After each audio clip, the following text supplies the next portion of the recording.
Well, I'm from quite a few places at this point in my life, but I've spent a fair amount of them in Utah. And my background is in the ski industry in Utah. A couple of the guys, individuals that I worked with, they asked me what I did in the summertime. I said, well, I'm retired. I kind of hang out.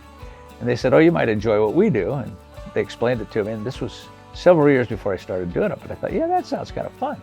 I had already spent years in the outdoor recreation industry here in Utah. I've been on a couple of boards here in the state and was involved with the Utah Tourism Office a little bit. Anyway, I said, that sounds like fun. My first national park experience was probably about 6 or 7 years ago with Utah Luxury Tours. I went out with another guide. He was showing me the ropes, doing a little training, if you will. It's one of the more memorable tours I did because it was the first one. The couple that we were with were delightful and have managed to stay in contact with them a little bit. But we did the Mighty Five. I'm trying to remember. I think we started out in Salt Lake, went through Park City the first night, and then out to Moab.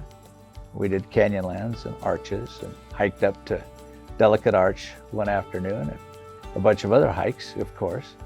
And these people were from back east. Matter of fact, they'd spent a fair amount of their time in, if I'm remembering correctly, in Europe, in Germany. They worked for Bayer, but they come out here after living in the Midwest, the East, and Europe, and see this country was mind-blowing. People would come from back east, explorers, fur traders, etc., and they'd go back and tell people what was going on out here, the country, what it was like. Geysers and pools and just crazy red walls and whatever. And people wouldn't believe them.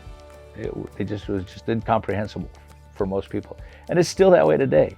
Having grown up here and having been in the parks off and on most of my life, I kind of take them for granted. But once I started taking people out like this first tour, this couple, I realized that we have something really special here.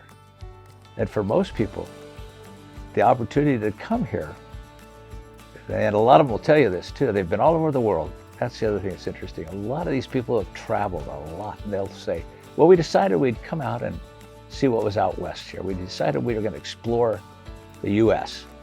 And when they get out here and see this stuff, they just fall in love. It's hard not to.